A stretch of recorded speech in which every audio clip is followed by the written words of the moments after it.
நேயர்களுக்கு வணக்கம். நான் உங்கள் ஜிம்சி. திராவிட கட்சிகளை பின்னுக்கு தள்ளி வரலாறு காணாத வெற்றியை பெற்று அதிரடியா பயங்கரமா நம்ம தாவேகா தலைவர் விஜய் அவர்கள் ஆட்சி கட்டில் ஏறி இன்னையோட கரெக்டா 8 நாள் ஆகுது.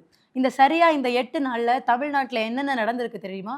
அதிரடியான புரட்சிகரமான தரமான பல மாற்றங்கள்.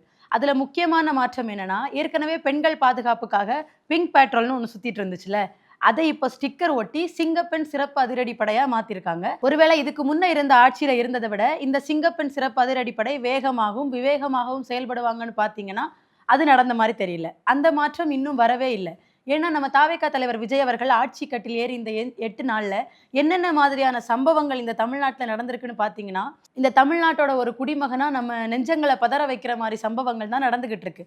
இதுக்கு முன்னாடி நடந்த ஆட்சியை பார்த்து சட்டம் ஒழுங்கு சரியில்லை, பெண்களுக்கு பாதுகாப்பே இல்லை, இதுக்கெல்லாம் சிஎம் சார் நீங்க தான் காரணம் அப்படிங்கிற மாதிரி வாய்ஸ் குரல் எழுப்புற இப்ப முதலமைச்சர் பொறுப்பேற்றிருக்க நம்ம தாவேகா தலைவர் விஜய் அவர்கள் இப்ப அவரோட ஆட்சியில இந்த 8 நாள்ல நடந்துட்டு இருக்க இந்த சட்டம் ஒழுங்கு பிரச்சனைகளுக்கு எந்த விதமான குரலோ எந்த விதமான அறிக்கையோ இல்ல வழக்கமா அவர் பண்ற மாதிரி ட்விட்டர்ல ஒரு ட்வீட்டோ எதுவுமே பதிவு செய்யப்படவே இல்லை. இதுதான் நாங்க கேட்ட மாற்றமா விஜய் சார்?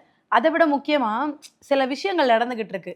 ரூட் மாஃபியான்னு ஒன்றை வச்சு இந்த மாதிரி பிரச்சனைகள் பல்வேறு விதமான பாலியல் குற்றங்கள் கொலை சம்பவங்கள்லாம் தமிழ்நாட்டில் நடந்துட்டு இருக்கிறது. இப்போ எல்லா மக்களுமே சோஷியல் மீடியாவை அதிகமாக பயன்படுத்த ஆரம்பிச்சிருக்காங்க. அப்போ அதில் என்ன நியூஸ் நமக்கு புஷ் ஆகி வருதோ அதுதான் நம்ம கன்சியூம் பண்ணுற மாதிரி இருக்கும்.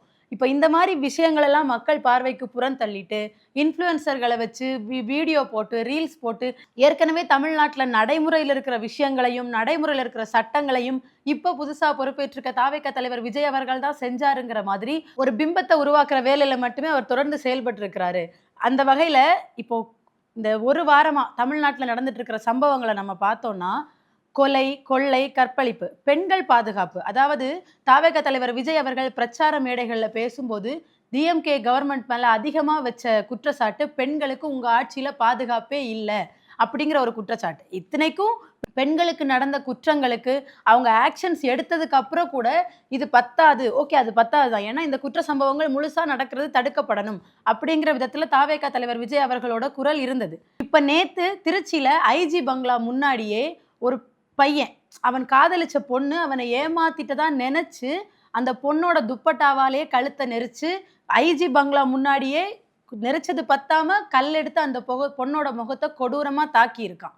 சிங்கப்பெண் சிறப்பு அதிரடிப்படை எங்க தூங்க போயிட்டாங்கன்னு தான் நமக்கு இப்ப கேட்க தோணுது. ஏன்னா ஒரு உயர்மட்ட காவல் அதிகாரியோட பங்களா முன்னாடியே இப்படி ஒரு குற்ற சம்பவம் நடந்திருக்குன்னா பொதுமக்களுக்கும் சரி இந்த ரவுடி கும்பல்களுக்கும் சரி யார் மேலேயாவது பர்சனல் வெஞ்சன்ஸை தீக்கணும்னு நினைக்கிறவங்களுக்கும் சரி சட்டத்து மேலேயும் காவல்துறை மேலேயும் சுத்தமா பயம் இல்லைன்னு தானே சார் அர்த்தம்?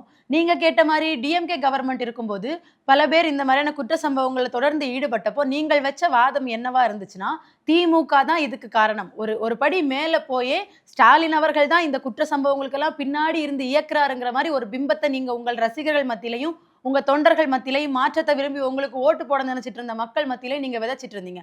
அப்ப இந்த 8 நாளா நீங்க ஆட்சி பொறுப்பேற்று இந்த 8 நாளா நடந்துட்டு இருக்க சம்பவங்களுக்கு உங்க தரப்புல இருந்து ஒரு குரலோ ஒரு கண்டன அறிக்கையோ எதுவுமே வரல.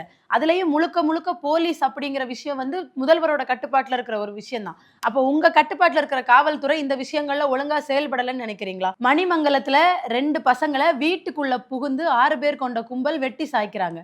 இதுக்கான தைரியம் எங்க இருந்து வந்தது? உங்க ஆட்சியில சட்டம் ஒழுங்கு இந்த லட்சணத்துல தான் இருக்குதா? திருநெல்வேலியில ஹாஸ்பிட்டல் போயிட்டு திருப்பி வந்துட்டு இருந்த அம்மாவையும் பொண்ணையும் அந்த 5 வயசு குழந்தை கண்ணு முன்னாடியே 2 பேர் வெட்டி கொண்டிருக்காங்க அந்த அம்மாவை. அந்த 5 வயசு குழந்தைக்கு நீங்க என்ன சார் பதில் சொல்றீங்க? இதுதான் உங்க ஆட்சியில சட்டம் ஒழுங்கு சந்திச்சிருக்கிற லட்சணமா? பெண்கள் பாதுகாப்பு, குழந்தைகள் பாதுகாப்பு, சொல்ல போனா குழந்தைகளை இது பண்ணி விஜய் மாமாவுக்கு ஓட்டு போடுங்கன்னு சொல்லி தான் சார் நீங்க ஜெயிச்சு வந்திருக்கீங்க. அப்படி இருக்கும்போது அந்த 5 வயசு குழந்தை கண்ணு முன்னாடியே அவங்க அம்மா கொல்லப்பட்டிருக்காங்க. இந்த தைரியம் அந்த மர்ம நபர்களுக்கு எங்க இருந்து வந்தது சார்? உங்க ஆட்சியில தானே அந்த தைரியம் அவங்களுக்கு கொடுக்கப்பட்டிருக்கு. இப்ப அந்த குழந்தைக்கு உங்களோட பதில் என்ன? இதோட தொடர்ச்சியா கோவில்பட்டியில சஞ்சய்ங்கிற ஒரு 18 வயசு பையனை பஸ் ஸ்டாண்ட் பக்கத்துல ஓட ஓட விரட்டி கொலை பண்ணியிருக்காங்க. எதுக்கு? காதலிச்சாங்கிற ஒரு காரணத்துக்காக பொண்ணோட அப்பா அண்ணன்கள் சேர்ந்து இந்த கொடூர சம்பவத்தை பண்ணியிருக்காங்க. பப்ளிக்ல பொதுமக்கள் பார்வை முன்னாடி ஒரு சிறுவனை, அதுவும் 18 வயசு பையனை ஓட ஓட விரட்டி கொலை பண்ற தைரியம் எங்க இருந்து வந்தது சார்? இந்த சட்டம் ஒழுங்கு மேல அவங்களுக்கு பயம் இல்லை, போலீஸ் மேல பயம் இல்லை. இப்ப ஆட்சியில இருக்கிறவருக்கு இதை பத்தி எல்லாம் கவலை இல்லை. ஏன்னா நீங்க பொறுப்பேற்ற முதல் நாள்ல இருந்து இந்த மாதிரி சம்பவங்கள் அரங்கேறிட்டு இருக்கும்போது உங்க தரப்புல இருந்து ஒரு கண்டன அறிக்கையோ ஒரு ட்வீட் கூட வரல. நீங்க அது மட்டும் தான் வழக்கமா பண்றது, அது கூட வரல. அப்படி இருக்கும்போது அவங்களுக்கு எப்படி சார் சட்டத்துக்கு மேல பயம் வரும்? சினிமால மட்டும் வசனம் பேசி ரவுடிகள திருத்துறது, 10 பேர பறந்து பறந்து அடிக்கிறது இதெல்லாம் பண்ணீங்க. சொல்லப்போனா அத பார்த்துட்டு அந்த பிம்பச் சிறையில, அந்த திரை கவர்ச்சியில நீங்க முழுக்க முழுக்க ரியல் லைஃப்லயும் அப்படி இருப்பீங்க. எங்களுக்கு பாதுகாப்பு குடுப்பீங்க. விஜய் அண்ணா வந்தா சட்ட ஒழுங்கெல்லாம் சரி பண்ணிருவாரு. இப்ப நடக்கிற ஒரு பாலியல் குற்றம் கூட நடக்காது அப்படிங்கிற நம்பிக்கையில முழுக்க முழுக்க நீங்க சொன்ன மாரி பவள விழா கண்ட பாப்பான்னு சொன்ன ஒரு கட்சியையும், மத்த திராவிட கட்சிகளையும் பின்னுக்கு தள்ளிட்டு ஒரு வரலாறு காணாத வெற்றிய நீங்க நின்ன முதல் தேர்தல்லே உங்களுக்கு குடுத்த மக்களுக்கு இந்த சம்பவங்களுக்கெல்லாம் சேர்த்து நீங்க சொல்லப் போற பதில் என்ன? நீங்க இப்ப தான் ஸ்டார்ட் பண்ணியிருக்கீங்க. எடுத்த உடனே எல்லாத்துலயும் என்னால இது பண்ண முடியாதுன்னு நீங்க சொன்னா, அப்ப நீங்க பிரச்சார மேடைகள்லயும், அதுக்கு முன்ன கூட்டுன பொதுக்குழு மேடைகள்லயும் நீங்க பேசின விஷயம் என்ன சார்? நான் வந்தா எல்லாத்தையும் கிளீனா தொடச்சு வச்சுருவேன்னு சொன்னீங்க. இப்போ ஆட்சி கட்டில் ஏறுனதுக்கு அப்புறமா, இதுக்கு முன்னாடி இருந்த ஆட்சியில கொண்டு வந்த திட்டங்களுக்கு ஸ்டிக்கர் ஒட்டுற வேலைய மட்டுமே நீங்க முழுக்க முழுக்க செஞ்சிருக்கீங்க.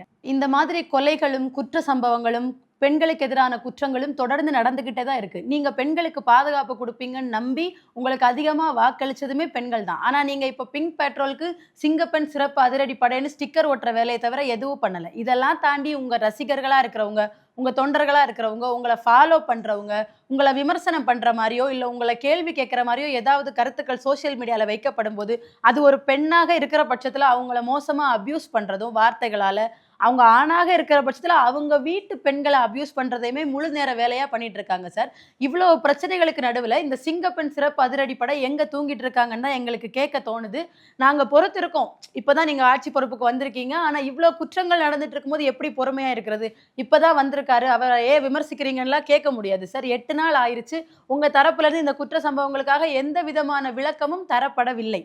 அந்த விளக்கத்த நீங்க குடுக்கணும். இந்த குற்ற சம்பவங்கள்ல தொடர்புடையவங்க மேல நடவடிக்கை எடுக்கணும். அதே சமயம் இன்னும் நான் ஒரு சினிமா ஹீரோ, நான் வந்தா கூட்டம் கூடிரும். இல்ல என்ன சுத்தி ஒரு பெரிய மாஸ் இருக்கு அப்படிங்கிற ஒரு பிம்பத்துல வாழாம, மக்களுக்காக பணி செய்ய வந்திருக்கிற ஒரு அரசியல்வாதியா உங்கள நீங்க மேம்படுத்திக்கணும்னு கேட்டுக்கிறோம்.